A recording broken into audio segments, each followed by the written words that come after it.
যেদিন কিয়ামত হবে, কোন সন্তান যদি, ছোট সন্তান যদি মায়ের স্তনের দুধ খাওয়া শুরু করে, নবজাতক শিশু এখন দুনিয়ার কিছু বোঝে না, এই সন্তান যদি মায়ের স্তনের দুধ খায়, যদি কিয়ামত শুরু হয়ে যায়, এই ছোট শিশু দুধ খাওয়া বন্ধ করে দিয়া তার মাথার মধ্যে কিয়ামতের বিচারের চিন্তা শুরু হয়ে যাবে। এমনকি আমার আল্লাহ পাক বলেন, শুধু তাই নয়, ওয়াতাদাউ কুল্লু জাতি হামালিন হামালাহা, যদি কোন মায়ের গর্ভে সন্তান থাকে রে, কিয়ামতের বিচার যখন শুরু হবে, আল্লাহর ডরে সন্তান নিজে নিজে খালাস হইয়া যাবে, নিজে নিজে সন্তান প্রসব হয়ে যাবে।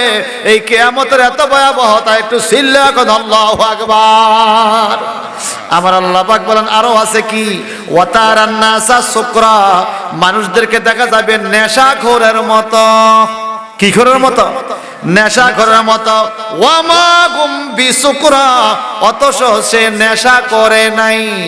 নেশা না করেও কিয়ামতে নেশা করার মতো লাপাইবে, কাটা মুরগির মতো লাপাইতে থাকবে। কেন? জীবনের আমলনামার যখন হাতের মধ্যে দেওয়া হবে, সে দেখবে নামাজ পড়ে নাই, রোজা রাখে নাই, জাহান্নাম তার ঠিকানা হয়ে গেছে। তখন নেশা না কইরাও নেশাখোররা যেভাবে আবল তাবল কয়, মানুষগুলো এরকম নেশা করার মতো হয়ে যাবে। একটু জবানটা বড় করে বলেন নাউজুবিল্লাহ। আমার আল্লাহ পাক বলেন, ফায়াউমাইযিন লা ইউসালু আন যামবিহি ইনসু ওয়ালা জান, কিয়ামতের ময়দানে কোন জিন ইনসানকে তার পাপ সম্বন্ধে আল্লাহ জিজ্ঞাসা করবে না। আল্লাহ কেন জিজ্ঞাসা করবে না তুমি? আল্লাহ পাক এর পরের আয়াতে বলেন কেন জিজ্ঞাসা করতে হবে। জিজ্ঞাসা করতে হবে না কেন? ইউরাবুল মুজরিমুনা বিসিমাহুম ফায়ুখাযু বিন নাওয়াসি ওয়াল আকদাম, দুনিয়াতে কে সুদখোর ছিল, কে ঘুষখোর ছিল, কে জানাবা বিচার করছে, কে মদ খাইছে, কে বিচার করে টাকা খাইছে, কে বড়র হক নষ্ট করছে, কার বিবি বেপরদা ছিল, কারা গোপনে গোপনে পাপ কাজের সাথে জড়িত ছিল।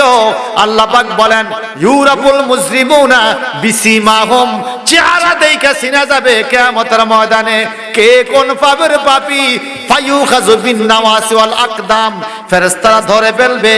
বিন নাওয়াসি মানে এক গুচ্ছ চুল, চুলের টিকনি। প্রত্যেকটা জাহান্নামী মানুষের কপালের সামনে এক মুষ্টি চুল হবে। ওয়াল আকদাম, এবং পায়ের মধ্যে ধরবে, চুলে আর পায়ের মধ্যে দৌড়াও উড়াইয়া জাহান্নামে পালাইয়া দিবে। একটু চিৎকার দেখে বলা যাবে নাউজুবিল্লাহ।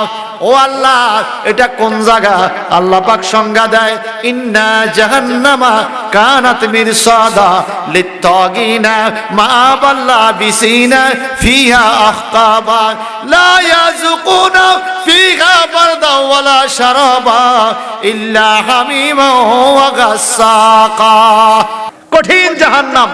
আল্লাহ বলে ইন্না জাহান্নামা কানাত মিরসাদা, নিশ্চয় জাহান্নাম হলো একটা ঘাটি, উট ফাটিয়ে রইছে। নাউজুবিল্লাহ বলেন না।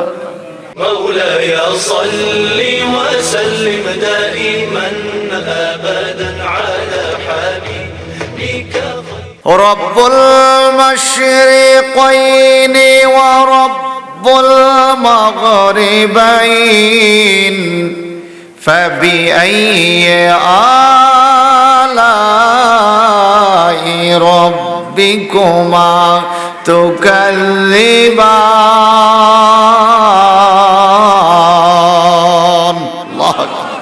আবার বলেন, রে দুনিয়ার মানুষ, কেন আত্মসমর্পণ করবা? রব্বুল মাশরিকাইনে, আমি দুইটা পূর্বের মালিক। রব্বুল মাশরিকাইনে, আল্লাহ পাক হলেন দুইটা পূর্বের মালিক। ওয়া রব্বুল মাগরিবাইনে, এবং দুইটা পশ্চিমের মালিক। আমরা দেখি পূর্ব একটা, আল্লাহ বলে দুইটা। আমরা বলি পশ্চিম একটা, আল্লাহ বলে দুইটা। রব্বুল মাশরিকাইন, মাশরিক অর্থ পূর্ব, মাশরিকাইন অর্থ দুইটা পূর্ব, মাগরিব অর্থ পশ্চিম, মাগরিবাইন অর্থ দুইটা পশ্চিম। আপনারা বলেন, আমরা দেখি পূর্ব একটা, পশ্চিম একটা, আল্লাহ বলে দুইটা। কারটা ঠিক হবে? বলেন না, কারটা? আল্লাহ পাক দুই পূর্বের মালিক, দুই পশ্চিমের মালিক। যদি আপনি প্রশ্ন করেন, ও আল্লাহ, কেমনে দুইটা পূর্বের মালিক তুমি? আল্লাহ বলে শোনো, ওয়া হুয়া মাকুম আইনামা কুনতুম, তুমি যেখানে থাকো, যেখানে যাও, আল্লাহ তোমার সাথে আছে। মানে কি? মানি হইল তোমার সিনার সাথে যেই পূর্ব, এখানেও আমি আল্লাহ আছি। আবার আমার সৃষ্টি জগতের সর্বশেষ পূর্ব যদি থাকে, ওখানেও আমি আল্লাহ আছি। তোমার সিনার কাছে যেই পশ্চিম, এখানে আমি আল্লাহ আছি। সর্বশেষ পশ্চিম যদি থাকে, ওখানেও আমি আল্লাহ আছি। অর্থাৎ তামাম জগতের মালিক আমি আল্লাহ। কে কে কে? আমরা 2-10 শতকের মালিক হইলে কি দেমাগ, হামরা তা হয়, হাম মুরগি হয়। কথা কোন ঠিক কিনা? আল্লাহ পাক বলে আমি আল্লাহ রহমান আর রহিম, আমি বড় দয়াবান। যে আমার ইবাদত করে তাকে আমি খাওয়াই, যে আমার ইবাদত করে না তাকেও আমি আল্লাহে খাওয়াই। কথা কোন না ঠিক কিনা? আরো জোরে বলেন। হে আমার ভাইয়েরা, আল্লাহ পাক বলেন পৃথিবীতে তোমাদেরকে প্রেরণ করলাম ইবাদত করার জন্য, তোমরা ইবাদত করতে হবে। সুম্মা লাতুসআলুন্না ইয়াওমাইযিন আনিন নাঈম। আছে কিনা? বলুন না, আছে কিনা? আমার আল্লাহ বলেন তোমাদেরকে সমস্ত নিয়ামতের কথার প্রশ্ন কিয়ামতে করা হবে। যত নিয়ামত তোমাদেরকে দেওয়া হয়েছে, সুম্মা লাতুসআলুন্না ইয়াওমাইযিন আনিন নাঈম, যত নিয়ামত দেওয়া হয়েছে সকল নিয়ামত সম্বন্ধে প্রশ্ন করা হবে। কি নিয়ামত? অন্য সবকিছু বাদ দেন, আমাদের এই শরীরটা নিয়ামত কিনা? কথা বলেন।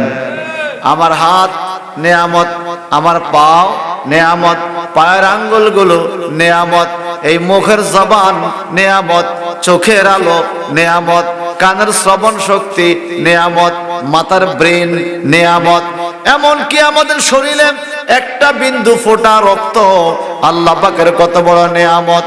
আমি আর আপনি সারা পৃথিবীতে কত রকম নিয়ামত দেখতেছি বাজান। আমাদের বডির মধ্যে যেই নিয়ামত, এগুলোর বিকল্প কোনো কিছু পাওয়া যায় না। সারা দুনিয়া কত রঙের লিকুইড তৈরি হয়েছে, কিন্তু এখনো এক ফোঁটা রক্ত কোনো বিজ্ঞানী বানাইতে পারে নাই। এমনকি এ পজিটিভ রক্ত এটারে এ নেগেটিভ করতে পারে না, বি পজিটিভ রক্তকে বি নেগেটিভ ও পজিটিভ করতে পারে না। যে গ্রুপের রক্ত যার শরীরে, এটারে কেউ পরিবর্তন করতে পারে না। বরং এই রক্ত কণিকা সৃষ্টি করছে কে? বলেন না কে? এত নিয়ামত দিছে আমাদেরকে আল্লাহ। এজন্য আল্লাহ বলেন এর মধ্যে একটা নিয়ামত হলো তোমার মুখ। এই মুখের জবাব দিতে হবে কিয়ামতে। সুযোগ ছিল আল্লাহকে ডাকার, সুযোগ ছিল দুরূদ শরীফ পড়ার, সুযোগ ছিল কথা বলার, তুমি ইসলামের পক্ষে কথা বলো নাই, চুপ করে বসেছিলা। এটার জবাবও কিয়ামতে দেওয়া লাগবে। এই জবাব থেকে বাঁচার জন্য এই জবানটা খুলে গিয়ে একবার বলা যাবে আল্লাহু আকবার। আরো জোরে বলুন না আল্লাহু আকবার। আমার আল্লাহ বলেন সেই কিয়ামতের ময়দানে খবর শোনো কি? ইয়াউমা ইয়াকুমুর রূহু ওয়াল মালাইকাতু সাফফান লা ইয়াতাকাল্লামুনা ইল্লা মান আযিনা লাহুর রাহমানু ওয়া ক্বালা সাওয়াবা।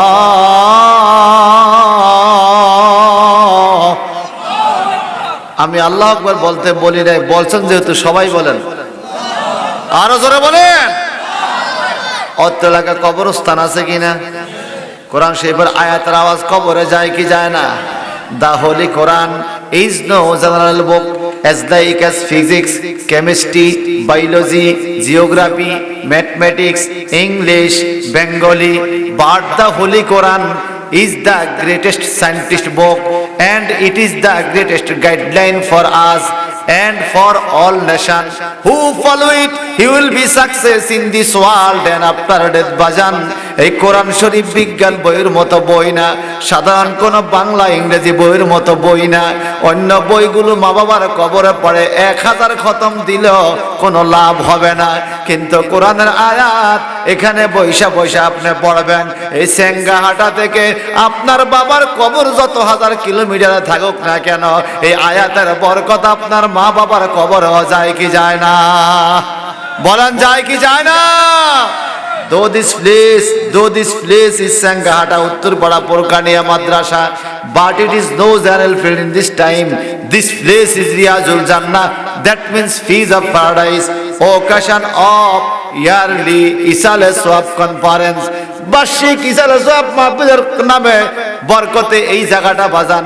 আগের দিনে ছিল মাদ্রাসা ময়দান, আজকেও মাদ্রাসা ময়দান, কিন্তু do you know in this time it is no Zanel field. This field is Riyazul Jannah, that means fees of paradise. Occasion of Tafsirul Quran conference, এই কোরআন শরীফের বরকতে আজকে এই টাইমে এই জায়গাটা হয়ে গেছে বেহেশতের বাগান। কিসের বাগান? বলেন বলেন বলেন। Though you are a student, teacher, doctor, engineer, farmer, old man, young man, political leader, chairman, member, imam, muazzin, but in this time you and we are all person, guest of Allah or guest of Prophet Muhammad Rasulullah sallallahu alaihi wasallam, for supporting the holy Quran. কোরআন মসজিদকে support করার কারণে, কোরআনের সাথে থাকার কারণে আমি আপনার doctor, engineer, কৃষক, শ্রমিক যাই হই না কেন, in this time we are all person guest of Allah. এই মুহূর্তে আমরা সবাই হয়ে গেছি আল্লাহর মেহমান। কার মেহমান? কার মেহমান? বলুন না কার মেহমান? আল্লাহর মেহমান হইতে পারলে বরকত আছে না নাই? আমার ভাইজান, আমার আল্লাহ কিয়ামতের ময়দানের সম্বন্ধে আল্লাহ বলেন, ইয়াউমা ইয়াকুমুর রূহু ওয়াল মালায়েকাতু সাফফা, কঠিন কিয়ামতের ময়দানে রুহুল আমিন জিবরাইল ফেরেশতা দাঁড়িয়ে থাকবে, ওয়াল মালায়েকা এবং সকল ফেরেশতা দাঁড়িয়ে থাকবে, সাফফা মানে সব ধরে কাতার ধরে সবাই দাঁড়িয়ে থাকবে। লা ইয়াতাকাল্লামুন, কেউ কথা বলতে পারবে না, ইল্লা মান আযালাউর রহমান, আমার আল্লাহর অনুমতি ছাড়া, রহমানের অনুমতি ছাড়া কিয়ামতে কেউ কথা বলতে পারবে না। আমার আল্লাহ কয় জিবরাইল ফেরেশতা দাঁড়িয়ে থাকবে, সকল ফেরেশতারা লাইন ধরে দাঁড়িয়ে থাকবে।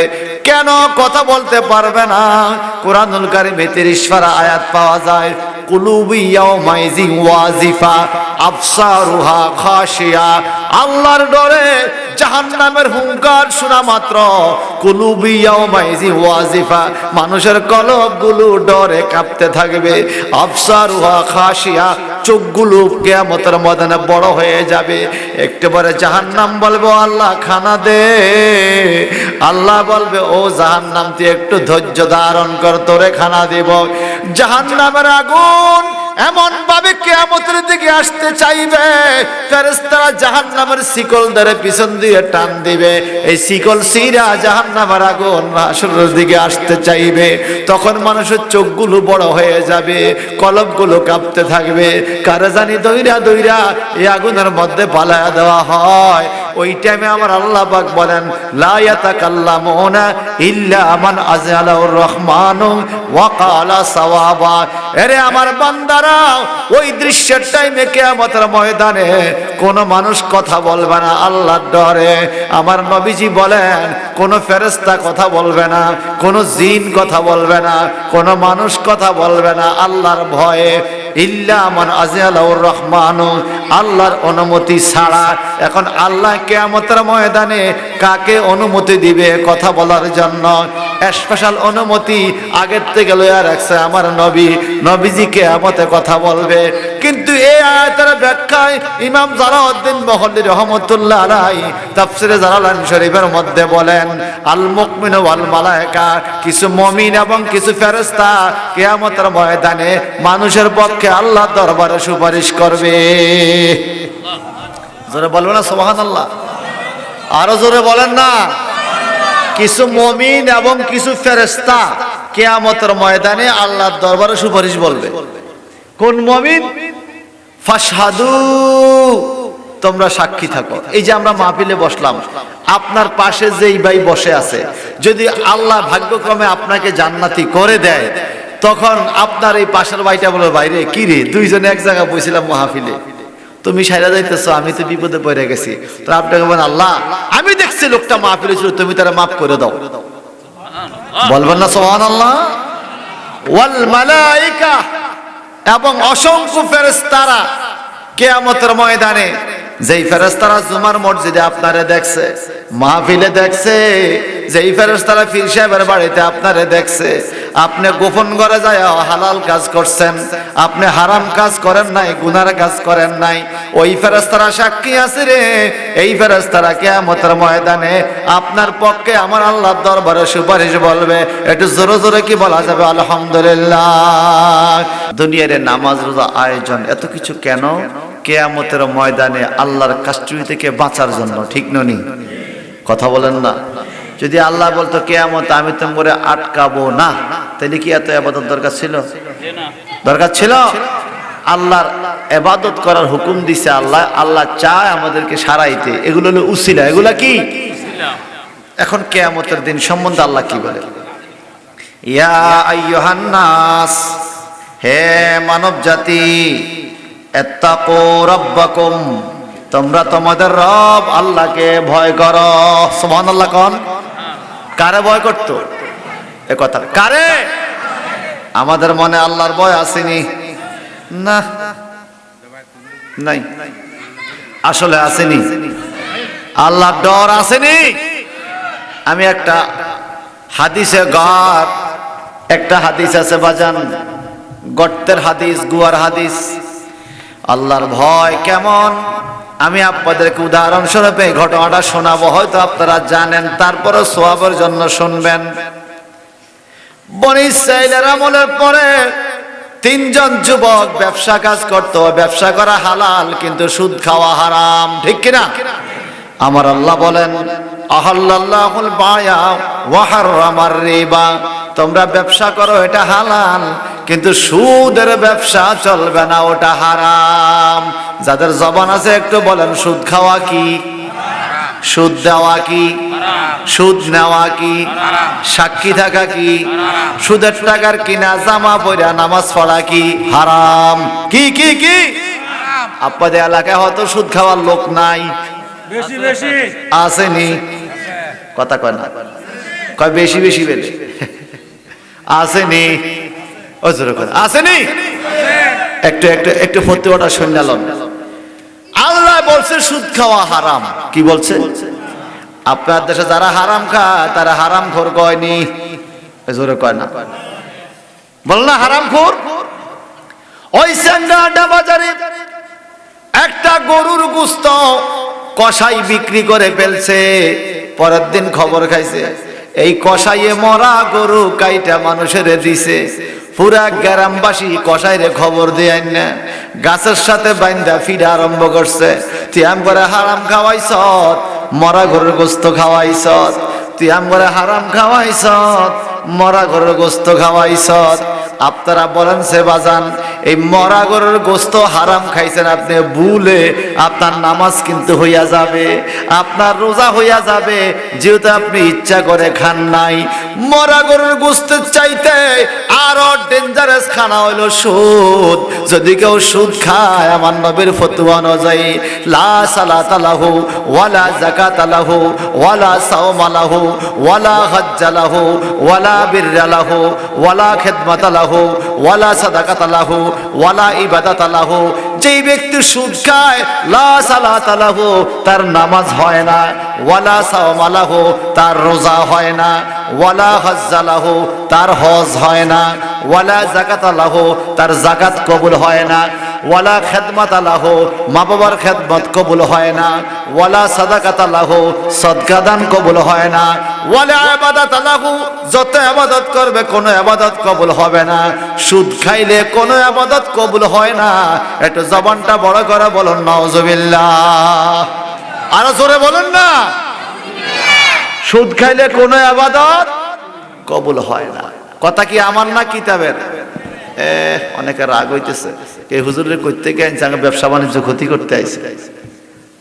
ব্যবসা ক্ষতি হইতেছে না? ক্ষতি হইতেছে। আচ্ছা, আমি আমার ভাইজানরাও আছে, আমি করোনার টিকা দিতে দিতে সাইডে দিছি কয়টা? আমরা দিছি না সাইডে? প্রথম ডোজ, দ্বিতীয় ডোজ, তৃতীয় ডোজ, ৭৪ ডোজ দিছেন না? আচ্ছা, আপাতত ২টা-৩টা কারা দিছেন? আতুটা করোনার টিকা দিছেন নি আপনারা? একটাও তার নাই? দিছেন নি করোনার টিকা? আচ্ছা, হাত নামা। কেন দিছেন? বাঁচার লাগে। কেন? আপনি মরতেন না। টিকা না দিছেন, মরণ কি লেগে? টিকাটা দিছি আমি করোনা রোগের থেকে যেন সুরক্ষিত থাকতে পারে, এই জন্য। ঠিক কিনা? কিন্তু মরণ কনফার্ম কিনা বলেন? কথা কয় না। করোনার টিকা দেওয়ার পরে মানুষ মরে নাই না? এই 2 বছর আগে টিকা দেওয়ার পরে বাংলাদেশে মানুষের মরণ মারা গেছে কিনা বলেন? এখন আসে না। এই করোনা একটা জীবাণু, এটা আপনাকে ধরবে, এই জন্য টিকা দিছেন, মাস্ক লাগাইছেন, হাতে গ্লাভস লাগাইছেন, বিভিন্ন মেডিসিনের কোয়াল, লিকুইড পানি, মেডিসিন, সাবান ব্যবহার করতেছেন। যে বাড়িতে করোনার রোগী সেই বাড়ি দাঁত দিয়েও যান না। কতক্ষণ ঠিক কিনা? ওরে বাড়ি ওই বাড়িতে করোনার রোগী আছে, বাবায় মরে গেছে, সন্তান কাছে যায় না, আমারে করোনায় ধরে ফেলবে। হে আমার ভাইয়েরা, আমি বলবো আপনাকে ধন্যবাদ। করোনার থেকে বাঁচার জন্য আপনি গ্লাভস লাগাইছেন, টিকা দিছেন, করোনা রোগীর কাছেও আপনি যান না, আপনি বাঁচতে চান। আমার স্যাঙ্গাটা বন্ধুরা রে, আমার এলাকার মা বোনরা একটু খেয়াল করে শোনেন। এই করোনা রোগটা আমাকে কবরে নিবে, কবরে নেওয়ার পরে সে আমার আর কোনো ক্ষতি করতে পারবে না। যদি আমার আপনার ইবাদত বন্দেগী ভালো থাকে, আমি আপনি জান্নাতেও যেতে পারি ইবাদতের কারণে। কিন্তু করোনা রোগীর চাইতে আরো বড় একটা ডেঞ্জারাস ভাইরাস আছে, ওই ভাইরাসটা আমাকে কবরেও ছাড়বে না। আমারে কবরে কষ্ট দিবে, হাসরে কষ্ট দিবে, মিজানে কষ্ট দিবে, ফুলসেরাতে কষ্ট দিবে, জাহান্নামে ফালাইয়া দিবে। এইবার বলবে আমি জায়গা, আমার দায়িত্ব শেষ। ওই ভাইরাসটার নাম হইল সুদ। কি এমন কথা কয় না? সুদের সুদ কইতে কি শরম লাগেনি আপনার? তো কথা কন না কা? স্বর্ণের স্বর্ণ কইবেন, রূপারে রূপ কইবেন, সুদের সুদ কইবেন। সবাই বলেন তো আল্লাহ। আল্লাহরে আল্লাহ কইতে শরম লাগে? বলেন আল্লাহ। সুদ খাওয়েন না? আসেনি সমাজে? আপনি যদি খাইয়া থাকেন, আমি বলবো ভাই ভুল করছেন, খাইছেন আর খাইয়েন না। আজকে থেকে তওবা করেন, তওবা করেন। যেই ব্যক্তি সুদ খাবে তার নিজের ইবাদত হবে না, বিবিরে কাপড় কিনে দিবে, বিবির নামাজ হবে না, সন্তানের কাপড় কিনবে, সন্তানের নামাজ হবে না। কিয়ামতের মধ্যে পুরা টোটাল সমাজই যারা যারা যারা আপনার রুচি খাইছে তাদের ইবাদতের জন্য আপনি জবাব দিতে কিয়ামতে করতে হবে, সুদের জন্য। আর সুদখোরের সবচাইতে জঘন্য পাপ হলো 1 টাকা সুদ খাওয়ার কারণে তার মা জননীর সাথে সে মনে কমপক্ষে 30 বারের বেশি জেনার পাপ করলো। এই বাচ্চাগুলো খুব ডিস্টার্ব করে। বললেন আউযুবিল্লাহ। আপনাদের এলাকায় একটু একটু একটু একটু একটু ভাই আমার দিকে তাকান। এখন যদি এই মাহফিলে আপনার মারে কেউ গালি দেয়, মেজাজ খারাপ হইব নি? কথা কয় না, বাস্তব কর। মেজাজ খারাপ হবে? আমি বিবেকের কাছে কথা রাখা যায়, মেজাজ খারাপ হবে। মারে গালি দিলে তো মাথায় ফাড়াই ফেলা অনেক জায়গায় দেখছি। আমার মারে বললি আরে মায় কিচ্ছু তোরে, কথা কোন ঠিক কিনা? মারে বকা দেওয়ার কারণে আপনি গরম হয়ে গেলেন, ঝগড়া লাগিয়ে গেলেন, মাথা বাড়ি দিয়া ফেললেন। কিন্তু আপনি যে 1 টাকা সুদ খাইয়া সেই মায়ের সাথে 30 বার জিনা করতেছেন, আপনার মাথা ফাড়াইব কে? আমার আল্লাহকে রেডি হ, মাথা ফাড়াই না ফেরেশতা গুরুজ লইয়া রেডি হইছে, কবরে গেলে টের ভাবি। এই কথা বলেন ঠিক কিনা? আর জোরে কোন ঠিক কিনা? যদি কেউ সুদ খেয়ে থাকেন বাজার, অনুরোধ করে দিলাম আর খাইও না রে বাজান। আপনার ভালোর জন্য বললাম, খারাপের জন্য না। এই দুনিয়াটা কয়দিন, আজকে রাতের অন্ধকার দেখেছি, আগামী দিন সকালের সূর্যের আলো দেখবো, কোনো গ্যারান্টি কারো কাছে? আপনাদের কারো কাছে আছে? সকালের সূর্য দেখার কোনো হায়াত আছে? এর গ্যারান্টি আছে? কি লয়ে যাব কবরে? এখন যদি আমি আপনি মারা যাই, আমার আপনার গায়ের এই জামাটা কি থাকবে? আমার বিবি আমার সাথে কবরে যাবে, আমার সন্তান কি আমারে কম্বল দিবে কবরে? আর আজরাইল আসিয়া যেদিন হস্তে দিবে দড়ি, আজরাইল আসিয়া যেদিন হস্তে দিবে দড়ি, সেই দিন আমার মন প্রাণ করবে দৌড়া দৌড়ি। আমি জানিলাম না গো আল্লাহ মরণের কত দিন বাকি, আমার মরণের কত দিন বাকি, আমি জানিলাম না গো আল্লাহ মরণের কত দিন বাকি। আপনারা কেউ জানেন মরণের কদিন বাকি জানেন?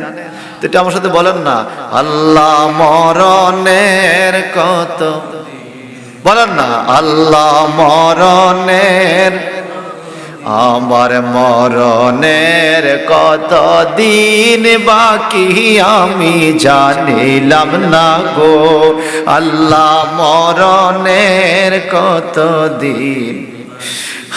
আর সাদা কাপন পরাইয়া সাজাইবে আমারে, সাদা কাপন পরাইয়া সাজাইবে আমারে, কেমনে থাকবো একলা একলা অন্ধকার কবরে, আমি জানিলাম না গো আল্লাহ মরণের কত দিন বাকি, আমার মরণের কত দিন বাকি, জানিলাম না গো আল্লাহ মরণের কত। আর বরই পাতা গরম জলে গোসল করাইয়া, বরই পাতা গরম জলে গোসল করাইয়া, জন্মের মত সাজাই দিবে নাকে তুলা দিয়া। ঠিক কিনা কোন? আরে জন্মের মত সাজাই দিবে নাকে তুলা দিয়া, আমি জানিলাম না গো আল্লাহ মরণের কত দিন বাকি, আমার মরণের কত দিন বাকি, আমি জানিলাম না গো আল্লাহ মরণের। চিৎকার দিগন আল্লাহু আকবার। আল্লাহর নবী একদিন বাজারে রওনা হইলেন রাস্তা দিয়া, মিশকাতুল মাসাবিতে হাদিসে পাইলাম রাস্তার পাশে দেখে একটা মরা ছাগল। কি ছাগল?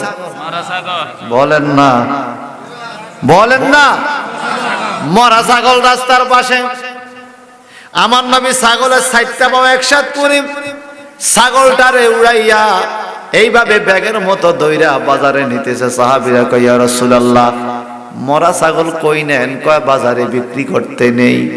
সাহাবায়ে কেরাম কয় নবী গো মান সম্মান বুঝে যাবে, এমনি কাফেররা আম করে গরিব গরিব কয়, আজকে মরা ছাগল বাজারে বেচতে নিলে মান সম্মান পুরাই থাকবে না নবী, মরা ছাগল কেউ কিনবে না। আল্লাহর নবী দমক দিল, কেউ আর ডরে কথা কয় না। এই মরা ছাগল লইয়া নবী আমার বাজারে যাইয়া ছাগলটারে হাতের মধ্যে লইয়া এইভাবে ঝাঁকি দিয়া দিয়া বলেন, কে আসো মরা ছাগলটা কিনবা, কে আসো মরা ছাগলটা কিনবা। কতক্ষণ ঝাঁকি দিয়া নবী ক্লান্ত হয়ে যায়, আবার তুলে ঝাঁকি দিয়ে কে আসো মরা ছাগলটা কিনবা। সাহাবায়ে কেরাম নবীর কদমে দইরা কয় নবী গো আপনার কদমে আমাদের মা বাবার জীবন কুরবান। ইয়া রাসূলুল্লাহ আর বেজ্জতি হবেন না, এই মরা ছাগল কেউ কিনবে না বাজারে, এটার তো কোনো দাম নাই, মরা ছাগল কে কিনবে? আমার নবীকে কেন দাম থাকবে না? চামড়াটা তো কাজে লাগবে, হাড্ডিগুলো তো কাজে লাগতে পারে। কই মরা ছাগলের চামড়া আর কয় টাকা হবে? এটা কেউ কিনবে না। নবী বলেন না কেন মরা ছাগল বিক্রি করতে আনছেন? এটার কোনো দাম নাই। চামড়ার দামটা তো আছে, এই 1 টাকা 2 টাকা দিয়ে কি হবে? এটা কেউ কিনবে না। নবী কো সাহাবীরা রে তোমাদেরকে শিক্ষা দেওয়ার জন্য মরা ছাগলটা বাজারে আনছি। এই মরা ছাগলের চামড়ার একটু দাম আছে রে, কিন্তু মানুষ মইরা গেলে তার জন্য দুনিয়ার সম্পত্তির দাম এই মরা ছাগলের মতো না। এই মরা ছাগলের চামড়াটা কাজে কাজে লাগবে, কিন্তু মানুষ মরে গেলে দুনিয়ার কোনো সম্পত্তি কাজে লাগে না। তোমরা কো মরা ছাগল কিনলা না, অথচ দুনিয়া দুনিয়া দুনিয়া দুনিয়া দুনিয়া দুনিয়া কইরা সুদ খাইয়া ঘুষ খাইয়া হারাম খাইয়া ব্যভিচার কইরা মিথ্যা কইরা মানুষের হক মাইরা এই সম্পদ জুড়াইবা দুনিয়ায়, এগুলো কবরে কোনো কাজে আসবে না। কথা বলেন ঠিক কিনা? ঠিক কিনা বলেন? নিজের ছেলে মেয়ের খাওয়াইবেন কইয়া আপনি বিল্ডিং উঠাইছেন, আপনি চলে গেছেন কবরে, ছেলে মেয়ে বিল্ডিং এ থাকতেছে। যদি এই বিল্ডিংটা সুদের টাকা দিয়ে হয়, আপনার কবরে যে সাপে কামড়াইতেছে, আপনারে আযাব দিতেছে, ছেলে মেয়ে কি দেখে? দেখে? কোনদিন কি কোনো ছেলে যায় বলবে আল্লাহ আমার বাপের সুদ খাইয়া ঘুষ খাইয়া হারাম খাইয়া আমারে বাড়ি গাড়ি করে দিয়ে গেছে, আল্লাহ তুমি আমার বাপরে এক সপ্তাহ রেস্ট দাও, ফিডানি দাও, আমারে ফিডাও? কোন ছেলে বলবে এই কথা? আর বললো কি আল্লাহ শুনবে? যার পাপ তার শাস্তি, যার পাপ তার শাস্তি। হে আমার ভাইয়েরা, যে কথা বলতেছিলাম, ব্যবসা করা নবীদের সুন্নাত। নবীজি বলেন আত-তাজিরুস সুদুকুল আমিন মান নাবিয়িনা ওয়াস সিদ্দিকিনা ওয়াস শুহাদা। আমার নবী বলেন কিয়ামতের ময়দানে এমনকি জান্নাতে সত্যিকার ব্যবসায়ীরা নবীদের সাথে থাকবে, সিদ্দিকিন মানে সাহাবায়ে কেরামের সাথে থাকবে, ওয়াস শুহাদা শহীদদের সাথে থাকবে, ওয়াস সালিহিন আল্লাহর ওলিদের সাথে কিয়ামতে থাকবে। সত্যিকার ব্যবসায়ী যদি হতে পারেন লাভ আছে, কিন্তু ব্যবসার নামে সুদের ব্যবসা করলে লাভের বিনিময়ে লস। কথা কোন ঠিক কিনা? তিনজন যুবক ব্যবসার জন্য বেরিয়ে গেলেন। যাইতে যাইতে একটা মরুভূমি পড়ল, হঠাৎ করে বালু ঝড় শুরু হয়ে গেল। যারা সৌদি আরব জানেন, বালু ঝড় বড় মারাত্মক। বালু ঝড় তুফানে চোখ মেলা যায় না। ওই তিনজন যুবক নিজেদের জীবন বাঁচানোর জন্য দৌড়ে একটা পাহাড়ের কাছে গেল। পাহাড়ের মধ্যে একটা গুহা গর্তের ভিতরে ঢুকিয়ে আত্মগোপন করলো বাঁচার জন্য। হঠাৎ করে ওই বালু ঝড়ের বাতাসের প্রভাব, বাতাসের কারণে উপরের থেকে একটা বড় পাথর আইসা গুহার মুখটা বন্ধ হইয়া গেছে। আল্লাহু আকবার বলেন। এখন বিপদ কিনা? কথা কয় না। বিশাল বড় পাথর গুহার মুখে, এখন ওরা বাইরে দিতে পারবে না। গুহাটা অন্ধকার হয়ে গেল। তিনজন যুবক টেনশনে পড়ে গেল, হায় হায় কি হবে আমার? এটা বুখারী শরীফের মধ্যে হাদিসটা রয়েছে, মিশকাতুল মাসাবিতে হাদিসটা আসছে। আমরা তিনজন তো গুহার ভিতরে পইরায় মারা যাবো, আমগো উপায় নাই। এই তিনজন এখানে মৃত্যুবরণ করতে হবে, কেউ খবর লইতে পারবে না, কারণ তখন তো কোনো মোবাইলের সিস্টেম ছিল না। এখনো না বিপদে বললে মোবাইল করে দিলে আমি আমার বিপদে পড়ছি, টাকা নাই পকেটের, কি ওর বিকাশ করেন, বিকাশ করেন। কথা কন না কা ভাড়া ভাড়া দেয়। আমার ভাইয়েরা বন্ধুরা, ওই তিনজন যুবক কঠিন বিপদের টাইমে আমার আল্লাহকে ভরাও, আল্লাহকে বড় মায়ার সুরে ডাকা শুরু করলো বিপদের টাইমে। আমরাও দেখবেন বিপদে বললে আল্লাহরে ডাকি, বিপদ ছাইরা গেলে কই এই ঘরের ফালাটা না দিলে ঘরটা ভইরা যাইতো। এই কথা কন না কা নতুন ফালা লাগাইছে তুফানের টাইমে ক লা ইলাহা ইল্লাল্লাহ সুবহানাকা ইন্নী কুনতু মিনাজ জালিমিন। গেছিলাম ময়মনসিংহ মাহফিল, হেরা ক লাইলা কুনতা লাইলা কুনতা লাইলা কুনতা। কি রে কি রে ক ঘন ঘন কইলে লাইলা কুনতা হয়। নাউজুবিল্লাহ বলেন না। লা ইলাহা ইল্লা আনতা সুবহানাকা ইন্নী কুনতু মিনাজ জালিমিন। বিপদে পড়লে বরকতের দোয়া পড়ে, বিপদে পড়লে বরকতের দোয়া পড়ে, কিন্তু বিপদ ছাইরা গেলে কয় ঘরের হালাই ফেলে ঘর রাখছে। বলেন ঘর রাখছে কে? আর জোরে কর না কে? আমাদের হায়াতের মালিক কে? সব শেষ হয়ে যাবে, থাকবে কে? কুল্লু মান আলাইহা ফানি ওয়া ইয়াবকা ওয়াজহু রাব্বিকা যুল জালাল যুল জালালি ওয়াল ইকরাম ফাবিআইয়ি আলাই রাব্বিকুমা তুকাজ্জিবান।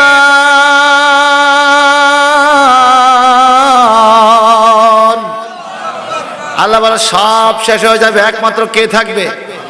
বলো না একমাত্র আল্লাহ থাকবে। ছিল্লে এখন কে থাকবে? সেই আল্লাহ বলেন, আল্লাহ বলে আমারে ভয় করো তুমি। তিনজন যুবক আল্লাহর ভয়ের কথা মনে পড়লো।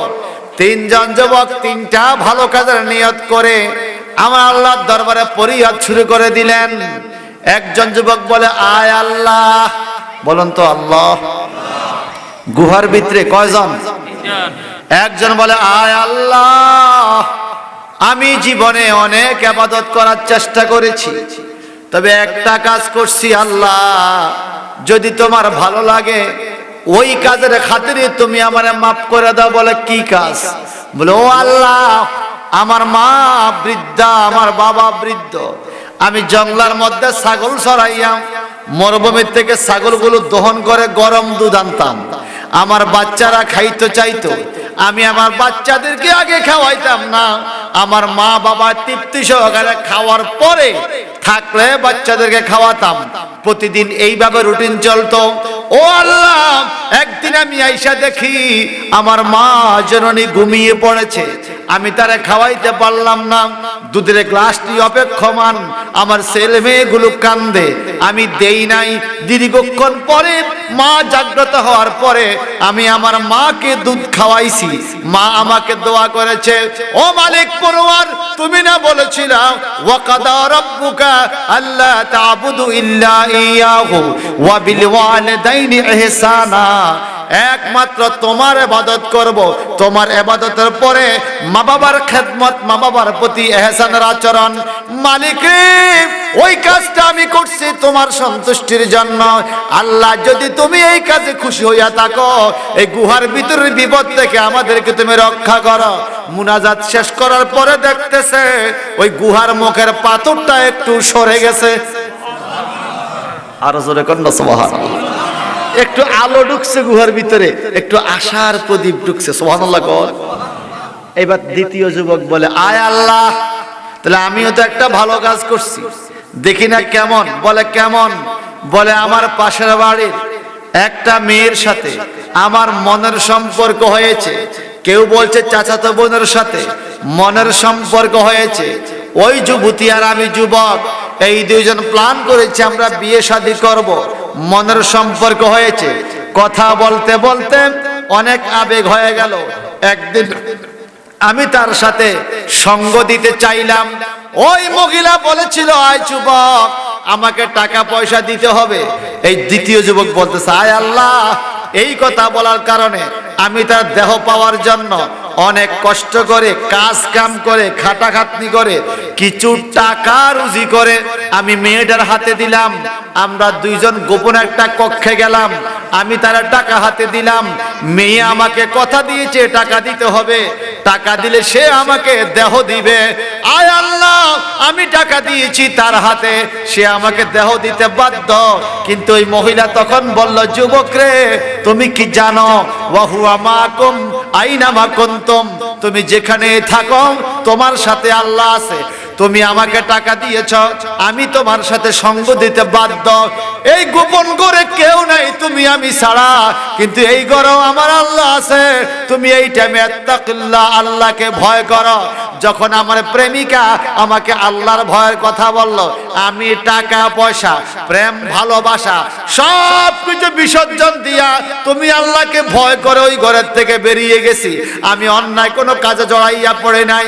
ও আল্লাহ, ওই দিনের ওই কাজটা যদি তোমার পছন্দ হয়, আল্লাহ তুমি আমাদেরকে এই গুহার বিপদ থেকে রক্ষা করো। মুনাজাতের পরে দেখতেছে পাথরটা আরেকটু সরে গেছে। বলবেন না সুবহানাল্লাহ? তাইলে বোঝা গেল নেক আমলের উসিলা দিয়া দোয়া করলে দোয়া কবুল হয়নি। আওয়াজ দিয়া কোন হয় কি হয় না? এবার তৃতীয় যুবক, সে একটু দোয়া করবে, এখনো বাইরে হইতে পারতেছে না। আল্লাহ, আমি একটু দোয়া করি। তৃতীয় যুবকের দোয়া শুনেন। তৃতীয় যুবক বলে আয় আল্লাহ, আমি একজন ব্যবসায়ী মানুষ ছিলাম, আমার অনেক কর্মচারী ছিল, কর্মচারীরা প্রতিদিন কাজ করে, বিকালবেলা আমার থেকে টাকা নেয়, আমি খামে করে করে তাদের বেতন দেই, যতজন কর্মচারী ততটা খাম। আয় আল্লাহ, একজন কর্মচারী আমার থেকে টাকা নেয় নাই, টাকা না নিয়ে চলে গেছে। সুবহানাল্লাহ। টাকা না নিয়ে চলে গেছে। চলে যাওয়ার পরে আমি তারে বহু খোঁজাখুঁজি করছি, 8-10 বছর ধরে খুঁজছি, আমি তারে পাই না। আমি দীর্ঘদিন পরে কি করব, তার এই টাকাটা দিয়া আমি একটা ছাগল কিনলাম, ছাগি বকরি কিনলাম। ওই বকরিটা পালতে পালতে অনেকগুলো বকরি হলো, ওখান থেকে আরো হলো। একটা না 8 বছর 10 বছর পরে ওই কর্মচারী আমার বাড়িতে আইছে, আইসা বলে, মালিক আপনার দরবারে আমি চাকরি করতাম, একদিনের বেতন না নিয়ে চলে গেছি, 10 বছর পরে আসছি, আমার বেতনটা দিয়া দেন। এই মালিক বলে, তুমি এতদিন কোথায় ছিলা?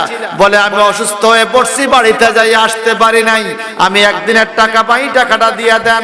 এই যুবক বলে, হায় আল্লাহ, আমি তখন ওই কর্মচারীকে লইয়া একটা মরুভূমিতে চলে গেলাম, একটা পাহাড়ের কাছে, হাজার হাজার ছাগল। আমি বললাম, এই ছাগলগুলো তুমি নিয়ে যাও। আরো জোরে কর। কর্মচারী কয়, মালিক দিলি দিবেন, না দিলে না, আমার লগে মস্কারা করেন না, আপনি ঠাট্টা করেন না, আমি একদিনের টাকা পাই, আমি এত শত শত ছাগল দিয়ে আমার কি হবে? এগুলো আমার না তো, কারণ এগুলো তোমার। মানি বা তোমার একদিনের বেতন, আমি তোমার হক মাইরা খাইতে চাই না, তোমার একদিনের বেতন আমি একটা ছাগল কিনছি, ওটা বাড়তে বাড়তে শত শত ছাগল হইছে, এগুলো তো তোমারই, তুমি লইয়া যাও। আল্লাহু আকবার বলেন। আর আমাদের দেশের ফোরম্যান হইলে কইতো, কর্মচারী গেছে গেছে এতে একদিনের পয়সা পাইলাম। কথা কন না, লেবারের পয়সা মারিয়া খাওয়াই না ফাটি, আমগো দেশে আছে নাকি? এই দেশে নাই। লেবারের পয়সা মারিয়া খা আছে কিনা কন? মিস্ত্রি একজন, কর্মচারী আরো 10 জন সে খাটায়। গৃহস্থের সাথে কথা একরকম, আবার মিস্ত্রির সাথে কথা আরেক রকম। কথা কন না। আমরা 700 টাকা বিল, 7 জন, এতে আবার যাতে নেতা মিস্ত্রি যারা আপনি কাম দিছেন কথা রাখছে যে তো সবে আমার 100-200 করে দেওয়ান লাগবে, 100 করে ছাইরা দিস, ঠিক আছে আপনি 600 দিয়েন, মালিকের 700 লইয়েন। তো যেইতে মূল মিস্ত্রি হইতে নিজে পাইলো 700, আবার 7 জনের 700, কত হইছে? কথা বলেন না, কত হইছে? এটা কোন কাম? রক্ত শোষা টাকা মানুষের, ঘামে ভেজা টাকা। কথা কোন ঠিক কিনা? ভাইজান বন্ধুরা আমার, কিন্তু ওই যুবক বলে, আল্লাহ আমি চাইলে টাকাটা মারতে পারতাম, কিন্তু মারি না, কারণ আমি তোমারে ভয় করি। সুবহানাল্লাহ বলেন। কাকে ভয় করে? ও আল্লাহ, যদি ওই কাজটা তোমার পছন্দ হইয়া থাকে, আল্লাহ তুমি আমাদেরকে গুহা থেকে রক্ষা করো। এটা বলার পরে মুনাজাতের পরে দেখে পুরা পাথরটা গুহার মুখ থেকে সরে গেছে। বুঝা গেল আল্লাহর ভয় যদি অন্তরে থাকে, বিপদে পড়লো আমার আল্লাহ উদ্ধার করে কি করে না? আওয়াজ দিয়া কোন করে কি করে না? আব্দুল্লাহ ইবনে মুবারক, মারহাবা কর, আরো জোরে বলেন না মারহাবা। বাপের নাম ছিল মোবারক, সন্তানের নাম আব্দুল্লাহ। তো আরবিরা নাম রাখে আব্দুল্লাহ ইবনে মুবারক, মানে মোবারকের ছেলে আব্দুল্লাহ। আল্লাহর ভয় থাকলে কি হয় দেখেন, এই মোবারক ছিল গরিব মানুষ, গরিব অসহায় মানুষ। একজনের আঙ্গুরের বাগানে মালিগিরি করে, বাগান সাফ করে, কাজ করে, আঙ্গুরের গাছে পানি দেয়, বাগানের খেদমত করে। মালিক বাগানের মধ্যে তারে কাজের মধ্যে দিয়ে যে গেছে, 7 বছর পরে আইছে বাগানে। সুবহানাল্লাহ। কয় বছর? 7 বছর পর্যন্ত মালিকের কোনো খবর নাই। বাগানে আসছে 7 বছর পরে, ঘোড়ার উপরে বৈশা। মোবারক, জি হুজুর। বলে, তুমি আমাকে মিষ্টি আঙ্গুর দাও, আমি মিষ্টি আঙ্গুর খাবো। এই মোবারক একটা প্লেট লইয়া আর কাশি লইয়া পুরা আঙ্গুরের বাগান খুঁজা খালি প্লেটটা সামনে দিয়া কয়, মালিক দয়া করে আমার চাকরি খাবেন না, আমি তো মিষ্টি আঙ্গুর দিতে পারলাম না। এই মালিক ছিল আল্লাহওয়ালা মানুষ, আল্লাহর ওলি। মালিক বলে, মোবারক রে, তুমি কি বাগানে কাজ করো না? বলে, করি তো। তো মিষ্টি আঙ্গুর কোন গাছে তুমি কি জানো না? কয়, না হুজুর জানি না। 7 বছর হইয়া গেল, এখনো কোন গাছের আঙ্গুর মিষ্টি তুমি জানো না?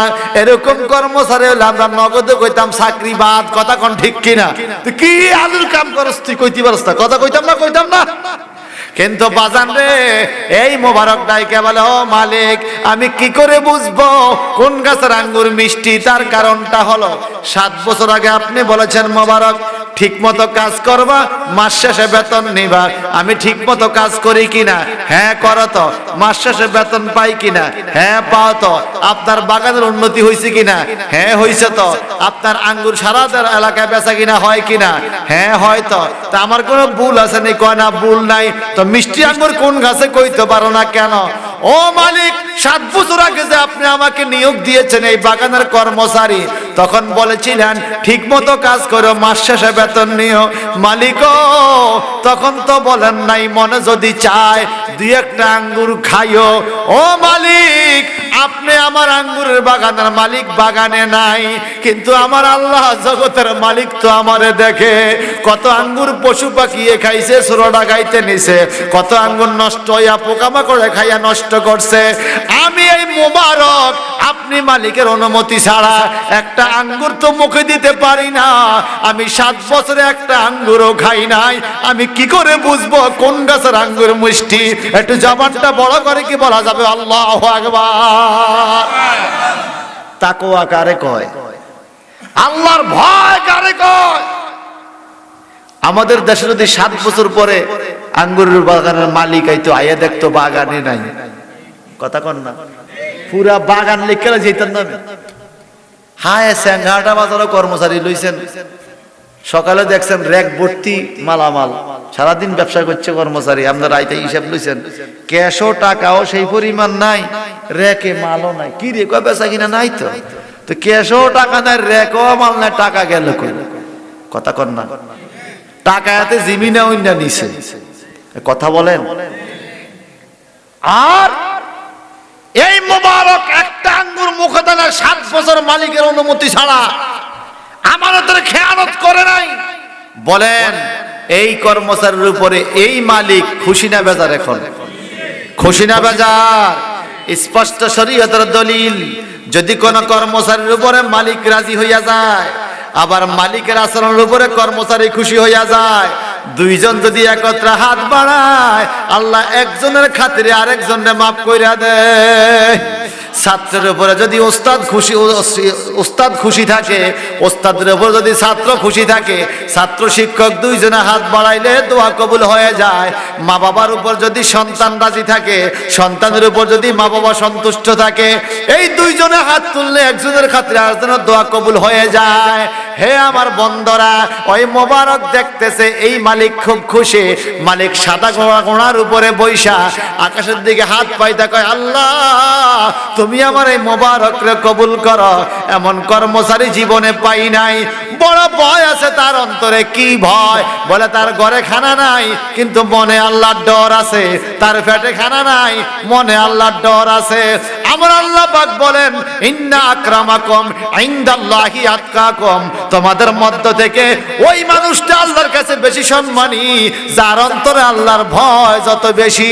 হোক না রিকশা ড্রাইভার, হোক না ভ্যান চালক, হোক না কৃষক শ্রমিক, হোক না সমাজের কোন গরিব অসহায় মানুষ, যদি আল্লাহর ভয় অন্তরে থাকে রে, কিয়ামতের ময়দানে এই মানুষটাকে আমার আল্লাহ জান্নাতি মেহমান বানাইয়া দিবে। আয় কথা বলেন ঠিক কিনা? এখন মালিক দোয়া করে, আল্লাহ তুমি মোবারক কবুল করো। তো কর্মচারী মোবারক মনে করছে দোয়া কবুলের টাইম, মালিক যেহেতু খুশি, আমি একটু ভিন্ন দোয়া চাই। ও আমার বাগানের মালিক, আপনার কাছে একটু ভিন্ন দোয়া। বলে কি দোয়া? বলে 10 বছর হয়েছে বিয়ে শাদী করছি, আমাকে আল্লাহ এখনো বাপ হওয়ার তৌফিক দেয় নাই, এখনো বাবা হইতে পারলাম না। আল্লাহ যেন আজকে আপনার দোয়ার খাতিরে আমার একটা সন্তান দান করে দোয়া করেন। মেয়ে হোক ছেলে হোক, সন্তান হইলেই হলো। এইবারে আঙ্গুর বাগানের মালিক ঘোড়ার উপরে বসে দোয়া করে, আয় আল্লাহ তুমি আমার কর্মচারী এই মোবারকরে একটা ছেলে সন্তান দাও, যেই ছেলেটা বড় হইয়া দয়াল নবীর হাদিসের খেদমত করবে। কি বুঝলেন? ছেলে আবার মুহাদ্দিস বানাইয়া দিছে, হাদিসের খেদমত করবে। আল্লাহর রহমতে ওই আল্লাহওয়ালা বাগানের মালিকের দোয়ার বরকতে আল্লাহ পাক এই মোবারকের ঘরে একটা ছেলে সন্তান দিছে। এই ছেলেটার নাম রাখছে আব্দুল্লাহ। কি নাম বলেন না? কি নাম? এই আব্দুল্লাহ বড় হইতেছে দিন দিন, খুব মেধাবী, লেখাপড়া করতে করতে করতে করতে লক্ষ লক্ষ হাদিসের হাফেজ হইয়া গেছে। সিয়াসিত্তার কিতাবে হাদিস স্থান পাইছে, ওয়ান আব্দুল্লাহ ইবনে মুবারক রাদিয়াল্লাহু তাআলা আনহু, ওই আঙ্গুরের বাগানের কর্মচারী মুবারকের ছেলে আব্দুল্লাহ থেকে হাদিস বর্ণিত। বাজান রে, এই ঘটনা থেকে কি বুঝলেন? বাবা গরিব ছিল, অসহায় ছিল, আল্লাহওয়ালা হওয়ার কারণে, পরের হক না খাওয়ার কারণে, পরের হক নষ্ট না করার কারণে এই গরিব মানুষের ঘরে আমার আল্লাহ জগৎ বিখ্যাত আল্লাহর ওলি মুহাদ্দিস পড়ায়া দিছে। একটু জবানটা বড় করে কান আল্লাহু আকবার। আপনারা মাঝে মাঝে বলেন, হুজুর আমার পুতি কথা শোনে না, বলেন না? আমি কই ডাইনে যাইতে বাম দিকে যায়, কেমনে কথা শুনবো? কথাটা শুনবো কেমনে? আপনি আর আমি তো সেইভাবে বাচ্চাদেরকে খানা খাওয়াইতে পারি না। রুজির মধ্যে ভেজাল, রুজির মধ্যে কি ভেজাল? মনে রাখবেন, হারাম রুজি যারা খাবে পৃথিবীর কিছু মুখের স্বাদ পাইতে পারে, আত্মার স্বাদ, পরকালের শান্তি এরা কখনো পাবে পাবে। এবং হারাম রুজির টাকা বেশি দিন থাকে না, আমি দেখছি। দুই এক পুরুষ পর্যন্ত থাকে, এরপরে শেষ হয়ে যায়। আর হালাল রুজির বরকত সারা জীবন থাকে। কথা বলেন ঠিক কিনা? আর বলেন না ঠিক কিনা? এবার বলেন, কাল কিয়ামতের ময়দানে হালাল আর হারামের জন্য জবাবদিহিতা আছে না নাই? আমি কোরআনুল কারীমের যে আয়াত পড়েছিলাম, আল্লাহ বলেন কিয়ামতের ময়দানে বিপদ মুহূর্তে আল্লাহর ডরে কেউ কথা বলবে না। কেমন অবস্থা হবে কিয়ামত? আল্লাহ পাক বলেন, ইয়া আইয়ুহান নাস ইত্তাকু রাব্বাকুম, হে মানব জাতি তোমরা আল্লাহকে ভয় করো, আল্লাহকে ভয় করো। এই কথার থেকে আমি ওই তিনজন যুবকের আল্লাহর ভয়ের উদাহরণ দিয়েছি। এবার আপনারা বলেন, আজকের এই মাহফিল থেকে আমরা কি শিখলাম? আমাদের মনে আল্লাহর ডর রাখা দরকার আছে কিনা? জোরে বলেন। প্রকাশ্যে না গোপনে? সব জায়গায়, ওপেন গোপন সব জায়গায় আল্লাহকে ভয় করতে। রোজা রাখছেন খুব ভালো, কেউ যেন না দেখে। কিন্তু রোজার মাসে দেখি ওই সাত দোকানের সামনে পর্দা একটা দেয়, কথা কয় না, কি দেয়? পর্দা কি লেগে দিছে? জিগাইবেন ভাই, বালু হইয়ে বালু বালু, সারা বছর বালু হয়ে নাকি আর বালু ব্যক্তি রোজার মাসটি ঢুকে তোরা আসল শয়তানে দিচ্ছে। এই কথা কন্যা ঠিক কিনা? প্রায় সময় দেখি, প্রায় বাজারে রোজার মাসে পর্দা, তার বাড়ির মধ্যে বেড়ি হইতে পর্দা ছাড়া আড়ে বেপর্দা চলে, এত দোকানে পর্দা দিছে। শয়তান, এই কথা ঠিক কিনা? শয়তান নিজেও খায়, মানুষেরও খাওয়ায়। কথা বলেন ঠিক কিনা? এদের অন্তরে টোটালি আল্লাহর কোনো ভয়। আমার আল্লাহ বলেন, ইন্না জালজালাতাস সাআতি শাইউন আযীম, হে জগতের মানুষ, নিশ্চয়ই কিয়ামতের ভয়ঙ্কর ব্যাপার। প্রকম্পন হবে, ভূমিকম্প হবে। ইয়াউমা তারাউনাহা তাযহালু কুল্লু মুরদিয়াত আম্মা আরদাত। আল্লাহ পাক বলেন, জগতের মানুষ শোনো, যেদিন কিয়ামত হবে, কোন সন্তান যদি, ছোট সন্তান যদি মায়ের স্তনের দুধ খাওয়া শুরু করে, নবজাতক শিশু এখন দুনিয়ার কিছু বোঝে না, এই সন্তান যদি মায়ের স্তনের দুধ খায়, যদি কিয়ামত শুরু হয়ে যায়, এই ছোট শিশু দুধ খাওয়া বন্ধ করে দিয়া তার মাথার মধ্যে কিয়ামতের বিচারের চিন্তা শুরু হয়ে যাবে। আল্লাহু আকবার বলেন। এমনকি আমার আল্লাহ পাক বলেন, শুধু তাই নয়, ওয়াতাদাউ কুল্লু জাতি হামালিন হামালাহা, যদি কোন মায়ের গর্ভে সন্তান থাকে রে, কিয়ামতের বিচার যখন শুরু হবে, আল্লাহর ডরে সন্তান নিজে নিজে খালাস হইয়া যাবে, নিজে নিজে সন্তান প্রসব হয়ে যাবে। এই কিয়ামতের এত ভয়াবহতা, একটু চিল্লা এখন আল্লাহু আকবার।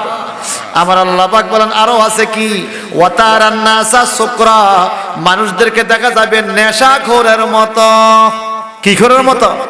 নেশা করার মতো, ওয়ামা গুম বিসুকরা, অথচ সে নেশা করে নাই।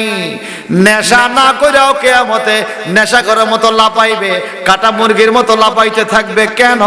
জীবনের আমলনামার যখন হাতের মধ্যে দেওয়া হবে, সে দেখবে নামাজ পড়ে নাই, রোজা রাখে নাই, জাহান্নাম তার ঠিকানা হয়ে গেছে। তখন নেশা না কইরাও নেশাখোররা যেভাবে আবল তাবল কয়, মানুষগুলো এরকম নেশা করার মতো হয়ে যাবে। একটু জবানটা বড় করে বলেন নাউজুবিল্লাহ।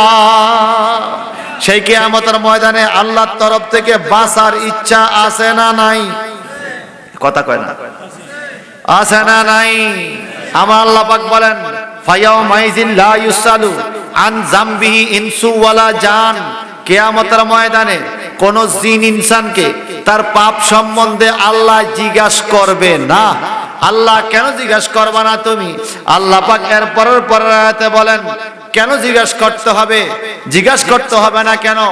ইউরাবুল মুজরিমুনা বিসিমাহুম ফায়ুখাযু বিন নাওয়াসি ওয়াল আকদাম। দুনিয়াতে কে সুদখোর ছিল, কে ঘুষখোর ছিল, কে জানাবা বিচার করছে, কে মদ খাইছে, কে বিচার করে টাকা খাইছে, কে বড়র হক নষ্ট করছে, কার বিবি বেপরদা ছিল, কারা গোপনে গোপনে পাপ কাজের সাথে জড়িত ছিল। আল্লাহ পাক বলেন ইউরাবুল মুজরিমুনা বিসিমাহুম, চেহারা দেখে চিনা যাবে কিয়ামতের ময়দানে কে কোন পাপের পাপী। ফায়ুখাযু বিন নাওয়াসি ওয়াল আকদাম, ফেরেশতারা ধরে ফেলবে। বিন নাওয়াসি মানে এক গুচ্ছ চুল, চুলের টিকনি। প্রত্যেকটা জাহান্নামী মানুষের কপালের সামনে এক মুষ্টি চুল হবে। ওয়াল আকদাম, এবং পায়ের মধ্যে ধরবে। চুলে আর পায়ের মধ্যে দৌড়াও উড়াইয়া জাহান্নামে পালাইয়া দিবে। একটু চিৎকার দেখে বলা যাবে নাউজুবিল্লাহ। ও আল্লাহ, এটা কোন জায়গা? আল্লাহ পাক সংজ্ঞা দেয়, ইন্না জাহান্নামা কানাত মিরসাদা লিত্তাগিনা মাআবাল লাবিসিনা ফিহা আখতাবা লা ইয়াযুকুনা ফিহা বারদা ওয়ালা শারাবা ইল্লা হামিমা ওয়া গাসসাকা। জবানটা বড় করে কর নাউজুবিল্লাহ। কঠিন জাহান্নাম। আল্লাহ বলে ইন্না জাহান্নামা কানাত মিরসাদা, নিশ্চয় জাহান্নাম হলো একটা ঘাটি, উট ফাটিয়ে রইছে। নাউজুবিল্লাহ বলেন না? ইন্না জাহান্নামা কানাত মিরসাদা, কার জন্য ঘাটি? লিত্তাগিনা মাআবাল লাবিসিনা ফিহা আহকাবা, যারা অপরাধী, যারা আসামি। দুনিয়ার মধ্যে বিভিন্ন রকমের মামলা আছে না? কথা কয় না? বিভিন্ন ক্যাটাগরির মামলা আছে না? আমরা কিন্তু আল্লাহর দরবারে বিভিন্ন ক্যাটাগরির আসামি। কি আমি বলি, যদি মিথ্যা বলে থাকেন আপনি আল্লাহর দরবারে আসামি। মা বাপরে ঠকাইছেন আপনি আসামি, বাড়িওয়ালারও ঠকাইছেন আপনি আসামি, বউরও ঠকাইছেন আপনি আসামি, আরেকজন জায়গা দখল করছেন আপনি আসামি, সুদ খাইছেন, ঘুষ খাইছেন আপনি আসামি। বলেন আমরা যে আল্লাহর দরবারে আসামি হিসাবে আছি, দুনিয়ার মামলা আর কবরের মামলা কি এক? দুনিয়ার মামলা শাস্তি সর্বোচ্চ মৃত্যুদণ্ড, এরপর আর কিছু নাই। আর কবরের মামলা মৃত্যুদণ্ডের পরে শুরু, অনন্তকাল জাহান্নামের আগুনের শাস্তি। চিল্লায়া কোন নাউজুবিল্লাহ। আমার নবীজি বলেন ওকিদাল ফাসানা হাত্তা আহমাররাত সুম্মা ওকিদাল ফাসানা হাত্তা আবিয়াদ্দাত সুম্মা ওকিদাল ফাসানা হাত্তা আসওয়াদ্দাত। এর জগতের মানুষ জাহান্নামের আগুনটা লাল হয়ে গেছে, সুম্মা ওকিদা আল ফাসানা, আবার 1000 বছর জ্বালাইছে, হাত্তা আবিয়াদ্দাত, জাহান্নামের আগুনটা সাদা হয়ে গেছে, সুম্মা ওকিদা আল ফাসানা, আবার 1000 বছর জ্বালাইছে, হাত্তা আসওয়াদ্দাত, জাহান্নামের আগুন কালো হইয়া গেছে। 3000 বছর ধরে আল্লাহ জাহান্নামরে হিট দিয়া গরম করছে, এই জাহান্নামে মানুষ জ্বালাইবে বলে চিৎকার দিয়ে বলুন না নাউজুবিল্লাহ। জাহান্নামের ভয় আমাদের অন্তরে আসে না। আমরা সবাই মনে হয় জান্নাতি হইয়া বসে রয়েছি। আমি তো বেহেশতি, সবে আশা করে রাখছি আমি বেহেশতি, আমি বেহেশতি। যদি একটা মেশিন থাকতো, যদি একটা মেশিন থাকতো, কে কে ইমানদার যদি মেশিনে ধরা খাইতো, আমার মনে হয় বাংলাদেশে এখন 2-4-10 জন ছাড়া ইমানদার পাওয়া যেত না, সব ধরা খাইতো। উপরে টুপি দাঁড়িয়ে সবাই তো মুসলমান। আমরা যে মুসলমান এটা বেশি বোঝা যায় কোরবানি ঈদের দিন গরুর গোশত কদুর খাওয়ান লাগবে, আমরা মুসলমান। এই কথা কন না, আর কোন কাজে বুঝাই যায় না আমরা মুসলমান। মানুষ ঠকানো, মিথ্যা কথা বলা, চুগলখুরি করা, গীবত গাওয়া, সুদ খাওয়া, ঘুষ খাওয়া, জিনা ব্যভিচার, জুয়া, মদ, গাঞ্জা, ইয়াবা আসেনি? কথা কর না। আপনাদের সমাজে কোন পাপটা নাই বলেন যে হুজুর এই পাপটা নাই? কেউ না কেউ জেনা করছে, কেউ না কেউ সুদ খাচ্ছে, কেউ না কেউ ঘুষ খাচ্ছে, কেউ না কেউ বিচার করে টাকা খাইতেছে, কেউ না কারো বিবি বেপরদা চলছে, কেউ না কেউ জায়গা দখল করে খাইতেছে। বুঝা গেল আমরা সবাই সমাজে এক একটা আসামি। কথা বলেন ঠিক কিনা? জান্নাত পর আশা বয়ে রয়েছে। হ্যাঁ আমি বেহেশতি মামুর ভাইয়ের আবদার। এখনকার যুগে মামুর ভাইয়ের আবদারও হওয়া যায় না। মামুর ভাইয়ের সম্পত্তি আইনতার মামলা করেন লাগে কেন? আগের মতো মামুর ভাইয়ের সম্পত্তি এখন আর পাওয়া যাবে? সে কিয়ামতের ময়দানে আমরা আল্লাহর কাছে হিসাব দেওয়া লাগবে নি? কথা কয় না? লাগবে। অন্যান্য হিসাব বাদ দেন। যদি এখন আমাকে আপনাকে আমার এই ভাইজানদেরকে বলা হয়, আল্লাহ যদি বলে তোমার বর্তমান জীবনে এখন যদি তোমার বয়স 50 হয়, 60 হয়, 70 হয়, এই বছরে এই 50 বছরে তুমি কি কি কাজ করছো আমি আল্লাহর হিসাব দাও। মরণে পরে বাদাম দুনিয়াতে আপনি আপনার বন্ধু বান্ধব বাড়িওয়ালা সবাই মিল্লা ফাইরবিননি প্রতি সেকেন্ডে হিসাব মিলাইতে পারবেন? আমি তো পারবো না। আমি পারবো না।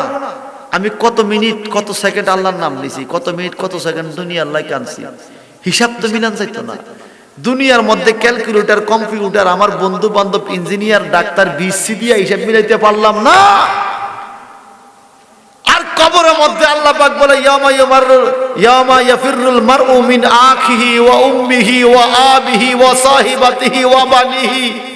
সেই কিয়ামতের মধ্যে তোমার ভাই তোমার থেকে দূর হয়ে যাবে, তোমার মা তোমাকে ভুলে অন্যদিকে চলে যাবে, তোমার বাবা তোমাকে ছেড়ে দিবে, ওয়া সাহিবাতিহি বন্ধু বান্ধব তোমাকে ভুলে যাবে, ওয়া বানিহি তোমার ছেলে মেয়ে তোমার থেকে দূর হয়ে যাবে। কে আপনার হিসাব মিলিয়ে দিবে? আল্লাহ পাক বলেন সেদিন তোমার হিসাব মিলাইবার মতো কেউ তোমার কাছে থাকবে। এর সংসার সংসার কইয়া ববে গো করিলি না বন্দিগি,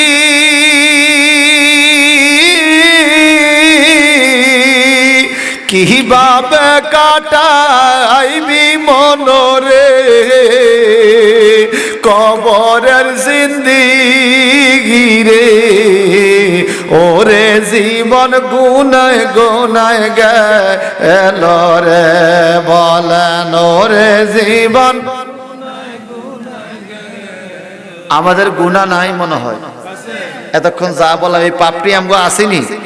আল্লাহর কাছে একটু আফসোস করেন না, নিজেরা আসামি ভাবেন না। আর এই বন্দার কাছে মাপ ছিল তো বন্দাও মাপ দেয়। বলুন তো আল্লাহ আল্লাহ।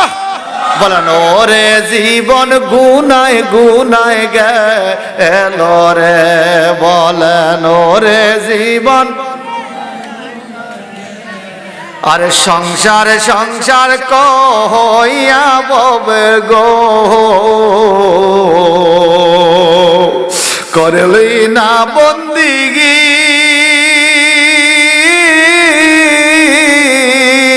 কিভাবে কাটাইবি মনরে কবরের জিন্দিগি রে। ওরে জীবন গুনায় গুনায় গেল রে, বলেন ওরে জীবন গুনায় গুনায়। ওরে নিঃশ্বাসের বিশ্বাস কইরা গো বানলাম বাড়ি গো,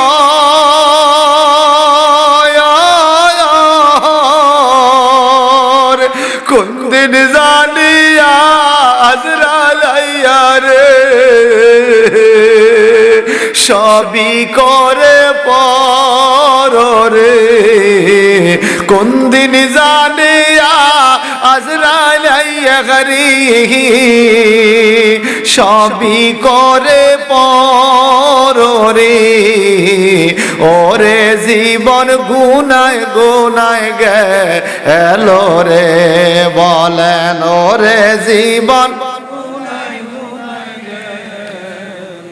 সত্যি করে বল, আমাদের প্রত্যেকদিন গুনাহ হয় কি হয় না? গুনাহ করতে করতে হয় আজ শেষ। এ কথা কোন ঠিক কিনা? ওরে বাড়ির পাশে পুকুর পাড়ে রে, বানবো বাসর ঘর।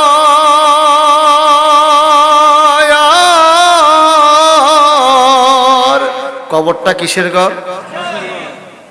সবাই কন্যা আমরা যদি কবরে বাঁশ দেওয়া হয়, ওরে বাড়ির পাশে পুকুর পাড়ে রে, আরে বানবো বাসর ঘর। আল্লাহু আকবার কর।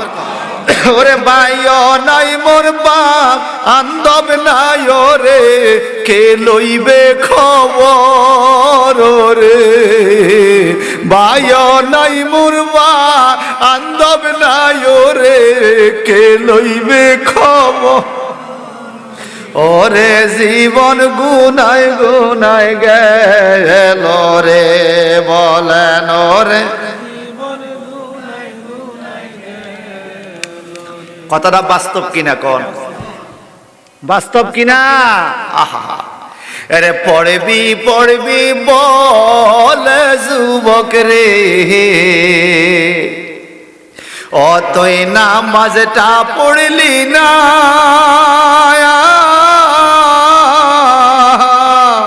আজরাইল আসিল শিহরে, সময় তো দিবে না রে। ওরে জীবন গুনায় গুনায় গেল রে, বলেন ওরে জীবন।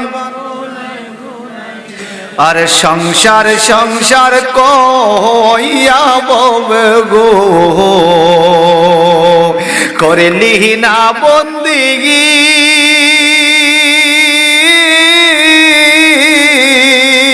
কিভাবে কাটাইবি মনোরে,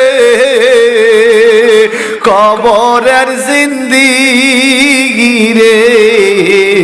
ওরে জীবন গুনায় গুনায় গেল রে, বলেন ওরে জীবন। আমি কোন দিন জানি মইরা যাব গো, তারিখ জানা নাই,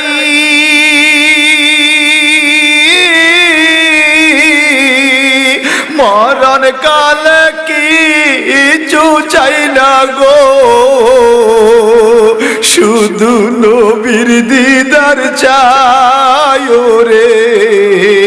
আল্লাহু আকবার বলেন। আমার মরণ কালে কিছু চাই না গো, শুধু নবীর দিদার চাই রে। ওরে জীবন গুনায় গুনায় গেল রে, বলেন ওরে জীবন গুনায়। মাসে সিনে গহীন গঙ্গরে, ওরে পাখি সিনে ডাল,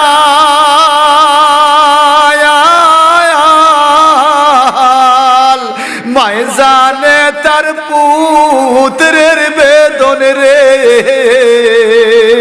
যার না গর্বের শান রে। মায় জানে তার পুত্রের বেদন রে, যার না গর্বের শান রে। ওরে জীবন গুনায় গুনায় গেল রে, বলেন ওরে জীবন গুনায় গুনায়। ওরে ছেলে মেয়ের জালাই পইরা গো, ডাকলি না মাওলা রে,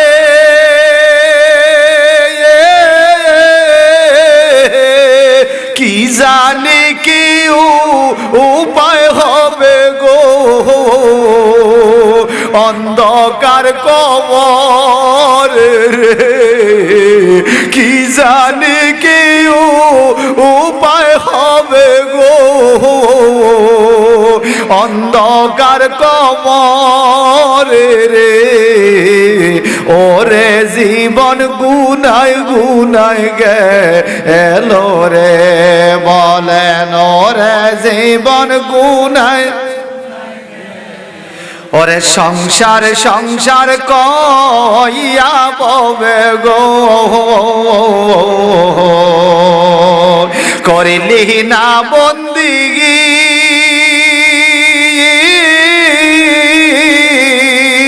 কিভাবে কাটা আইবি মনরে কবরের জিন্দিগি রে ওরে জীবন গুনায় গুনায় গেল রে আল্লাহ আমাকে মাফ করে দাও আল্লাহ সবাইকে মাফ করে দাও